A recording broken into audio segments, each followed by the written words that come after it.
అందరికీ నమస్కారం. మధ్యయుగంలో ఆంధ్రదేశ తొలి వైద్య శాస్త్రవేత్తలు సంప్రదాయ వైద్యశాస్త్రానికి చేసిన కృషి గురించి కొన్ని ఆసక్తికర విషయాలు ఇప్పుడు మనం కొన్ని పరిశీలనాత్మక వివరణ ద్వారా తెలుసుకుందాం. ఆంధ్రదేశంలోని వివిధ మత సంప్రదాయాల వారు వైద్యోత్పత్తికి తమ తమ దైవాలను మూలంగా భావిస్తారు. వైష్ణవులు విష్ణు అవతారంగా ధన్వంతరిని ఆయుర్వేద దేవతగా ఆరాధిస్తారు. తెలుగు కవుల కావ్యాలలో స్త్రీ లేదా ధన్వంతరి జన్మ ప్రకార వర్ణనలు లభిస్తాయి. ఆంధ్ర మహాభాగవతములో క్షీరసముద్రం నుండి ధన్వంతరి అమృత కలశంతో ఉద్భవించాడని ఉంది. తొలి వైద్యుడు ధన్వంతరి సర్వప్రాణులకు ఆరోగ్యం శ్రేయస్సు కోసము అమృత కలశంతోనూ ఆవిర్భవించాడని శ్రీనాథుడు హరిహర విలాసంలో వర్ణించారు. పాలంపేటలోని రామప్ప దేవాలయంలో కప్పుపై ఒక శిల్ప పలకంపై శ్రీనాథుడు పద్యభావం శిల్పరూపం పొంది ఉంది. శివ వైద్యులు శివుని వైద్యేంద్రునిగా కొలుస్తారు. శివుడు బ్రహ్మకు బోధించిన అష్టాదశ విద్యలలో ఆయుర్వేద విద్య ఒకటని శివరాత్రి మహత్యం చెప్తుంది. ఆయుర్వేదంతో అనుబంధం ఉన్న ఋషులు అత్రి, ఆత్రేయుడు, జతూకర్ణ, అగస్త్యుడు, పరాశరుడు, భరద్వాజుడు, గార్గ్య, దివోదాసులు ఆ కాలానికి చెంది వైద్యేతర సాహిత్యంలో ప్రసక్తమయ్యారు. ద్రాక్షారామంలో అత్రి, ఆత్రేయ, అగస్య, పరాశర, గార్గాది ఋషుల నివాసమని బసవ పురాణం పేర్కొంది. ఆ కాలపు వివిధ సాహిత్య రచనల్లో ఋషుల పేర్లు ప్రసక్తమయ్యాయి. సామాన్య శకం 1245 నాటి ఉదయగిరి శాసనం అంటే ప్రస్తుతం నెల్లూరు జిల్లాలో ఉన్నటువంటి అక్కడ అనేక రకాల వైద్య సాంప్రదాయాలు నెలకొని ఉన్నట్లు తెలుపుతూ సిద్ధవ్యాలి, నాగార్జున, సిద్ధ బుద్ధాది సుప్రసిద్ధ వైద్య యోగులను పేర్కొంది. ఆంధ్రదేశ వైద్య శాస్త్రవేత్తలలో ప్రముఖులలో మొదటివారు ఆచార్య నాగార్జునుడు. సామాన్య శకం 80 నుండి 164వ సంవత్సరం మధ్యకాలంలో జీవించి ఉన్నట్టు చరిత్ర ఆధారాలు తెలుపుతున్నాయి. యజ్ఞశ్రీ శాతకర్ణి కాలంలో నాగార్జునుడు రసవాది, అలాగనే వైద్యుడు, తత్వవేత్త. ఈయన శ్రీపర్వత బౌద్ధ విహారాలలో నాగార్జునుడు జీవించి ఉన్నాడని తెలుపుతుంది. నేటి గుంటూరు జిల్లాలో నాగార్జున కొండ, విజయపురిని శ్రీపర్వతంగా మనం చెప్తాం. నాగార్జునాచార్యుడికి వైద్యంలో ప్రగాఢమైన ఆసక్తి. ఒక శాసనము నాగార్జున కొండలోని జ్వరాలయాన్ని పేర్కొంటుంది. దాన్ని శిథిలాలు ఇప్పటికి కూడా అక్కడ మనము చూడవచ్చు. అలాగనే పాదరస సంబంధమైనటువంటి నల్లగంధక మిశ్రమాన్ని మొదట పరిచయం చేసింది నాగార్జునుడే. వైద్యం, రసవిద్య గురించి కాచుపుట, అలాగనే రసక క్షపుట, రసరత్నాకర, లౌహశాస్త్ర, అలాగనే రసేంద్ర మంగళం వంటి అనేక గ్రంథాలను నాగార్జునుడు రచించినట్లు చెప్తారు. అశోక చక్రవర్తి బౌద్ధమత ప్రచారానికి నెపోలియన్ అయితే ఆచార్య నాగార్జునుడు ఆరోగ్యం, శారీరక స్వాంతన గురించి సంబంధించినటువంటి ప్రచార విషయంలో నెపోలియన్ అని ఖండవల్లి లక్ష్మీరంజనం, అలాగనే బాలేందు శేఖరం వీరు ఆయన గురించి వ్యాఖ్యానించారు. ఆంధ్రదేశ వైద్య శాస్త్రవేత్తల్లో మరొక ప్రముఖమైనటువంటి వ్యక్తి వజ్రవర్మ. సామాన్య శకము 663 నాటి ఒక శాసనం అంటే ఇప్పుడు ప్రస్తుతం నెల్లూరు జిల్లాలో ఉంది. అక్కడ ఒక వైద్య విద్వాంసుని ప్రసక్తి ఉంది. ఈ శాసనం ఈ రచయిత వజ్రవర్మ అని, తను వైద్యుల కుటుంబానికి చెందినవాడని, స్వయంగా వైద్యుడినని అతను చెప్పుకున్నాడు. ఈ శాసనము బాదామి చాళుక్య చక్రవర్తి మొదటి విక్రమాదిత్యుడు శ్రీ మేఘాచార్య వజ్రవర్మకు 7 సంతతి గ్రామాలు దానం చేసినట్లు తెలుపుతుంది. ఒక వైద్య ప్రముఖులు ముగ్ధ శివకన్నయ్య. నల్గొండ జిల్లా కొలనుపాక శాసనం ఒకటి ఆయుర్వేద వ్యాకరణ శాస్త్రాలలో పండితుడైన ముగ్ధ శివకన్నయ్యకు వేములవాడ చాళుక్యరాజు మొదటి అరికేసరి సామాన్య శకము 775 నుంచి 800 సంవత్సరాల మధ్యకాలంలో తన రాజ్యకాలంలో ఒక భూదానం చేసినట్లు ఈ శాసనం చెప్తుంది. మొదటి అరికేసరి శివకన్నయ్య నుండి ఆయుర్వేదం అభ్యసించినట్లు ఇది తెలుపుతుంది. మరొక ప్రముఖ వైద్యులు శ్రీ పూజ్య పాదముని. ప్రాచీన కాలంలో గొప్ప ప్రఖ్యాతి పొందిన మరొక ఆయుర్వేద పండితుడు శ్రీ పూజ్య పాదముని. శ్రీశైలంలో నివసించిన ఈ సిద్ధుని కృతులు నిదాన ముక్తావళి, వైదిక గ్రంథం, మదన కామరత్నం, రత్నాకర ఔషధ గ్రంథం, ఆకాశగమనం, సువర్ణకరణం వంటి అనేక సిద్ధులు ఈ ముని సాధించాడని చెప్తారు.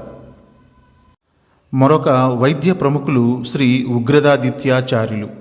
ఉగ్రదాదిత్యాచార్యులు సామాన్య శకం 9వ శతాబ్దానికి చెందిన జైన వైద్యుడు.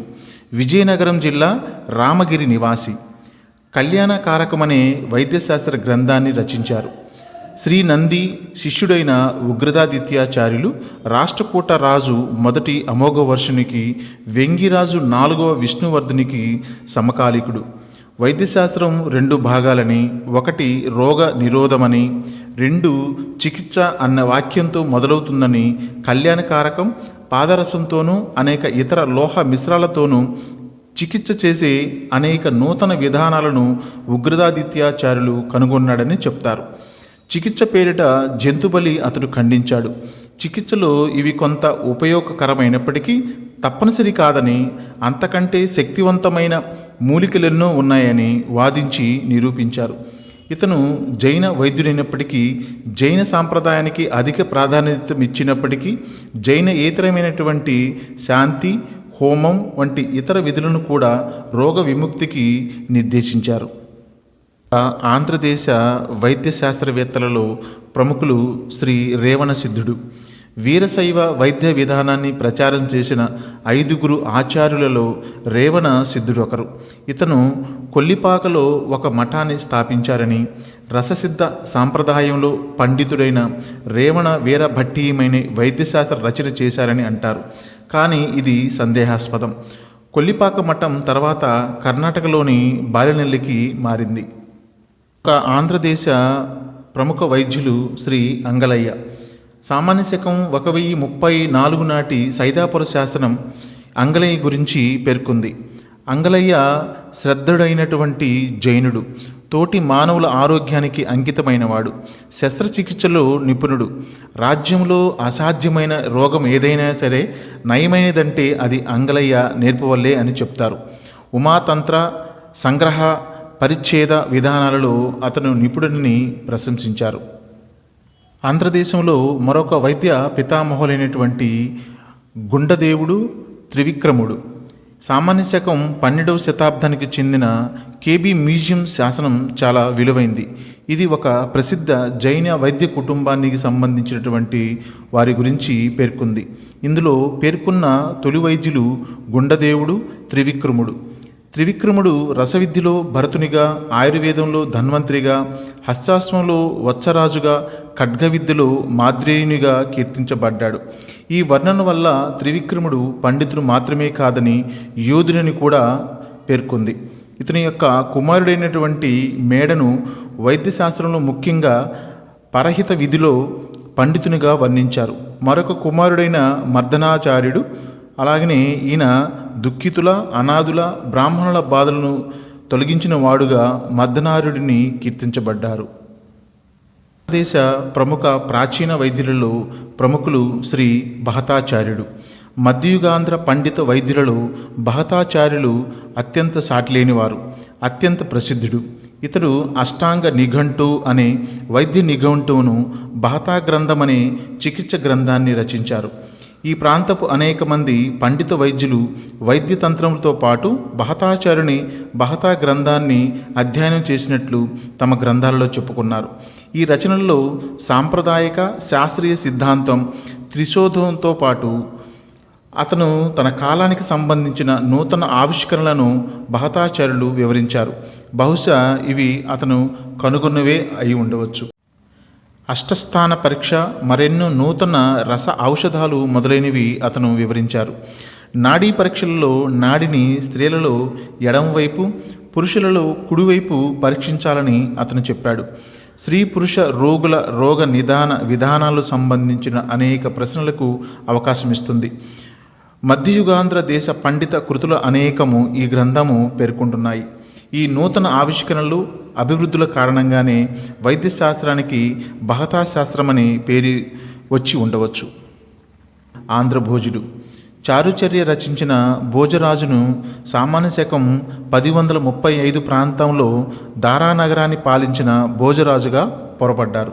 ఈ గ్రంథాన్ని, దాని తెలుగు అనువాదాన్ని, లిఖిత ప్రతి లభ్యమైన ప్రదేశాన్ని జాగ్రత్తగా పరిశీలిస్తే సామాన్య శకం 13వ శతాబ్ది మధ్య భాగానికి చెందిన ఆంధ్రభోజుని రచనగా స్పష్టమవుతుంది.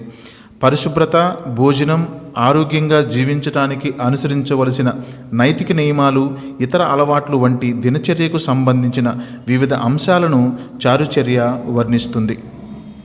చారుచర్యలో చర్చించిన విషయాలు మనం జాగ్రత్తగా పరిశీలించినట్లయితే, ఉదయం లేవగానే దినకృత్యాలు నిర్వహించాలి, తర్వాత దంతధావనం చేయాలి, అనంతరం తైలస్నానం, మర్దన, స్నానం, అనంతరం వస్త్ర భూషణ అలంకరణ, వివిధ పుష్పాలంకరణ, లక్ష్మీకర, అలక్ష్మీకర లేపనాధికారాలు అంటే వివిధ ఋతువులలో అనుగుణమైనటువంటి కస్తూరి వంటి లేపనాలు వినియోగం, భోజనం, తమలపాకు వంటి వాటికి పళ్ళాలు, పానీయాలు, చామరాలు, చేతికర్రలు, చెప్పులు, గొడుగు, అశ్వారోహణం వంటి వివిధ విషయాలు చెప్పాడు. స్త్రీ సేవ, నీతి, సాధారణ ప్రవర్తన, శారీరక చర్యలు, నైతిక వైఖరులు వంటి వాటిని గురించి ఈ చారుచర్యలో ప్రధానంగా చర్చించారు. ఈ ప్రాచీన ఆంధ్రదేశ వైద్య శాస్త్రజ్ఞులకు, వైద్యశాస్త్రానికి, ఆయుర్వేద అభివృద్ధికి చేసిన కృషిని తలుచుకుంటూ వారికి పాదాభివందనం తెలుపుతూ, ఈ విషయాలు మధ్యయుగ ఆంధ్రదేశ పుస్తక సంపుటి నుండి ప్రొఫెసర్ పి హైమవతి గారి చరిత్ర శాఖ, కాకతీయ విశ్వవిద్యాలయం వరంగల్ వారి రచనల ఆధారంగా తీసుకోవడం జరిగింది. వారికి ధన్యవాదాలు తెలుపుతూ, నా వీడియోలు మీకు నోటిఫికేషన్ రూపంలో రావాలి అంటే సబ్స్క్రైబ్ బటన్ని ప్రెస్ చేసి మీ యొక్క కామెంట్ని కామెంట్ బాక్స్లో తెలియజేయవలసిందిగా కోరుచు, మీ అందరికీ మరొకసారి ధన్యవాదాలు తెలుపుతూ స్వస్తి.